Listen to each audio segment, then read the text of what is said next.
Hey y'all, it's Paul from Go With The Flow Couple, and today I'm inside the camper.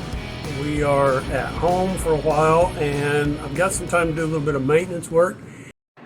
Now if you saw some other pictures that I did earlier this year, I've already taken out a section of this flooring right here and replaced it because we had a really soft spot in the floor. But when I replaced it, got some spots that it didn't go back together real well. Since I'm going to replace all of the flooring in the main part, I'm also going to remove this island because I have to replace all the wood. Turning the island back to its place, I'm going to move it about an inch to an inch and a half towards the back of the camper. And that inch to inch and a half will give that refrigerator door room to open when the slide is in. Now I've got to be careful that I don't mess up my distance here, because right now the pantry door will open with the slide in, and I want to still be able to get to the pantry as well as the refrigerator when the slides are in. That way when we're on the road and we stop for lunch, we only have to put out the dining room slide and we won't have to worry about the other slide. What you got down there? Oh, that's the floor vent for the heater. Floor vent for the heater. Yeah. Because it's attached to plywood, I got to get it loose before I can take the plywood off.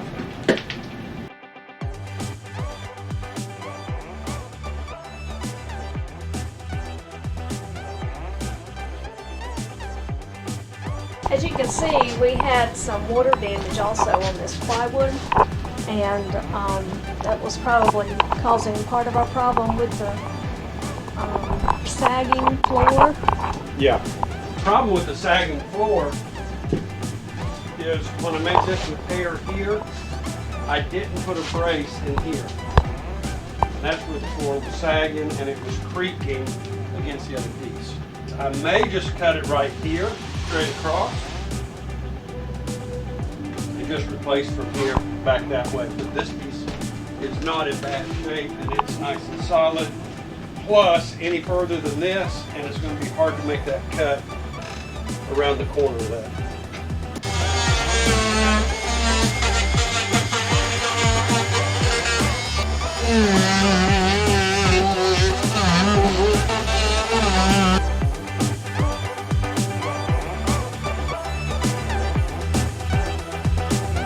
They didn't put insulation down there, did they? No, not underneath where the couch was. Probably to save money. Yeah, that probably saved about $5, maybe 20. I don't think they passed the savings along to consumers. So, think you're going to put insulation down there? Yeah, I'm going to go ahead. I'm going to insulate the rest of that. Everything that wasn't insulated here. I'm even thinking about, I may pull up all this insulation and put foam insulation down because it has a higher R value. RVs are typically built, the frame is first, and then they start from the frame and they work their way up. So a lot of times what you're going to have is everything that you're trying to work on, if you're trying to get to the floor, everything is on top of it.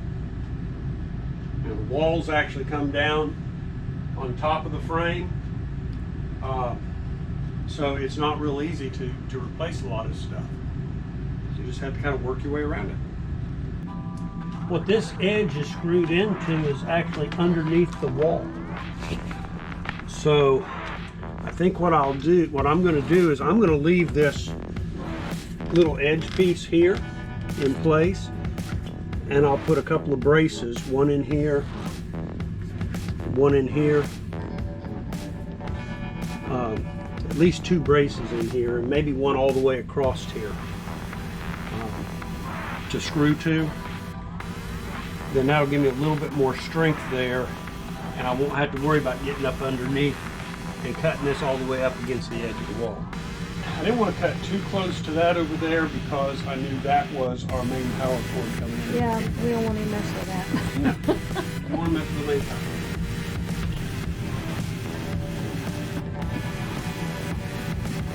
So again, I'll probably put a brace in here and breaks in here.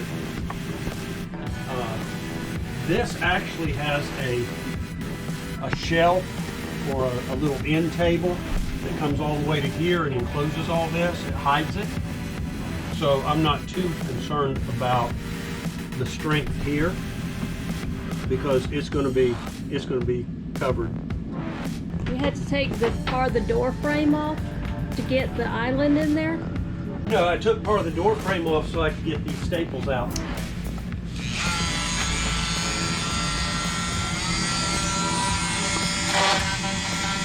I have come to discover this Dremel tool is real good for working on this job. Oh, good. Because it can get in there. I made my main cut with the circular saw set real shallow, and then use the Dremel tool to catch the rest of it, and that keeps me from cutting my studs. And I can work in the corners real easily. Another thing I discovered about the construction of RVs is a lot of times on the flooring, the subfloor, they'll run the screws all the way down just as far as they can, and then that way the head of the screw doesn't come through the vinyl, which is not bad until you go to replace it or repair it, and then you can't find the screws. And that's what happened right there. There's a screw in here that I missed, and it was still holding it down. So I've got to get behind it.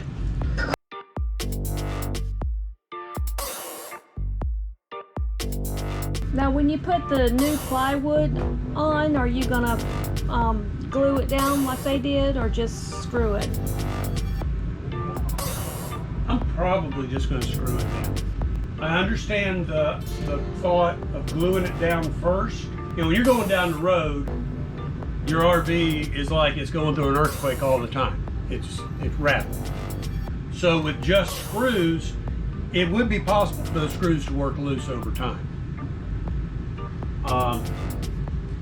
So to glue it first, your plywood is adhered to the wood or to the support structures, whether they be the aluminum ones or the wooden ones.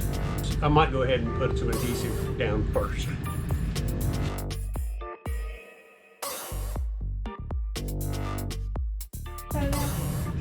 Wait, hold. Well, can you just cut here and then just slide it out rather than cutting the pipe? Yeah, I can.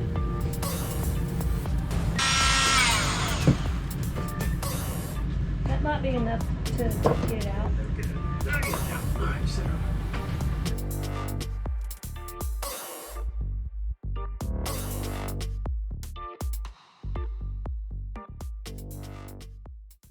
Okay, so I've got a job to do, and it involves tools. So Beware, woman with power tool. Well, as you can see, we've got the floor completely up, the old subfloor, and we've trimmed it off. I've measured it out so that we know where we're going to end up with sheets of plywood. It's going to take 4 sheets of plywood. Some of them are going to have to be trimmed a little bit, but we're going to redeck this whole area with new plywood, and then finish cleaning up. We're going to have to get some new linoleum flooring to put down, and then it'll be good to go. Okay, so this morning I finished up the insulation, and we'll show you a picture of that here in a minute, and have started on the subfloor with the plywood. We've got our first piece in, and I'm having to cut out around the drains, and I'm going to cut out for the electrical box there, and that's going to be one of the few cutouts that I have to make. The rest of it should be almost full sheets. The one thing that I was going to do that I forgot to do on this first sheet, but I'm going to do on the rest of them, is before I put them down, I'm going to run a strip of adhesive, construction adhesive, on the studs going down. So let's go outside and we'll make our cut to length. We'll make our cut for the the holes there so supplies can come up. And I'm going to cut one more piece of support to go in here so that I can screw it on both sides of that hole.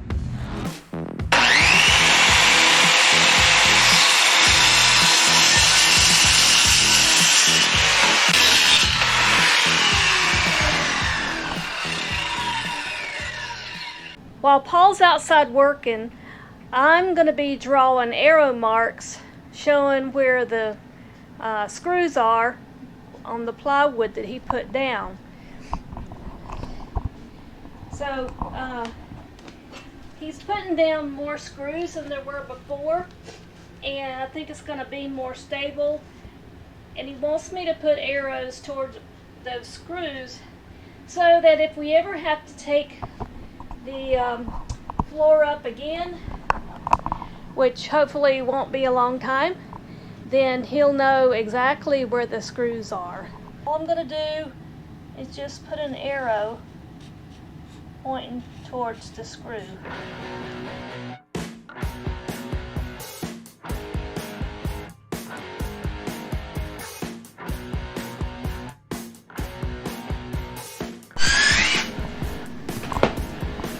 Alrighty, so we have the last sheet of plywood down on this floor. Well, we're going to take a break for lunch, and we're going to come in, we'll put the vinyl flooring in, we'll measure it and cut it, staple it around the edges, and then we'll put the island in. So our vinyl is about 12 feet wide, and in this area it's only about 7.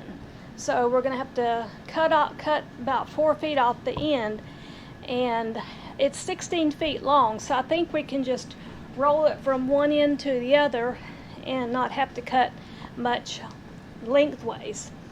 So what we're going to do now is go outside, unroll the vinyl, and cut our 4 feet off. Now, when I used to work with carpet cutters, they had this really cool tool that went on both sides of the vinyl. I don't have one of those.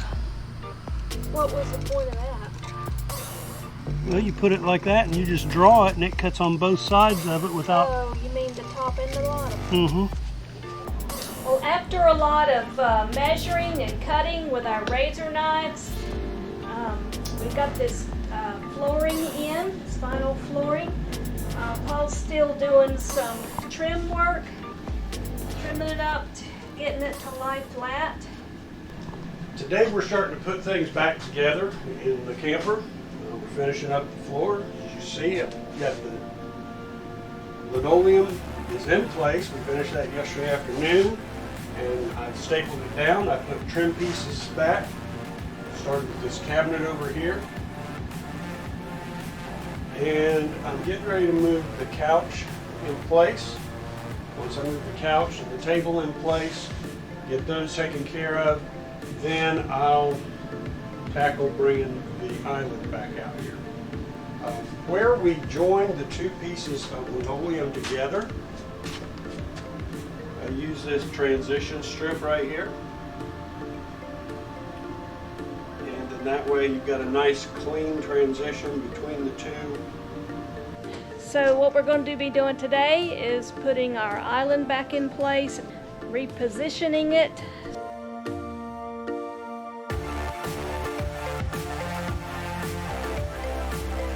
We've got the base of the island set in place. Run some screws into the floor. Just putting back the electrical components on this side and reinstall the CO2 detector.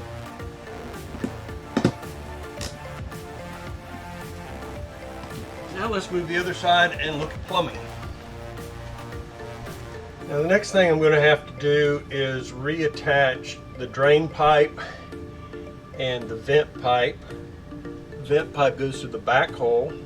Drain pipe goes up through the first hole. And before I do that, I'm going to have to make sure that the sinks are in place and attach the supply lines, and then that should be it. Well, except for some cleanup and putting away all of our tools, the floor job is finished. And one of the goals, besides replacing the floor, I mean, that was a major goal, and making sure we didn't have any more squeaks, and we don't. But one of the other goals in redoing this was so that whenever the kitchen slide was in, we would still be able to access at least part of the refrigerator. Before, it always hit right about here, and the refrigerator door couldn't open. So now we can access the refrigerator. Of course, you can get to the sink from either side, and the pantry is still accessible when the kitchen slide is in. So now, whenever we stop on the road, we'll be able to get to the refrigerator and the pantry and the sink. And I think the floor looks pretty good.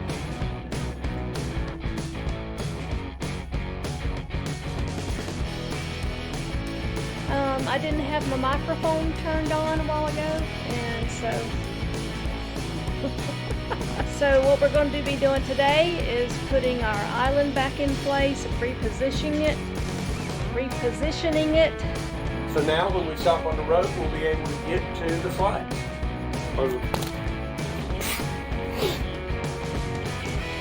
Hey y'all, thanks for watching our video. If you liked it, give it a thumbs up and subscribe to our channel, The Go With The Flow Couple. Don't forget to follow us on Instagram. Bye y'all.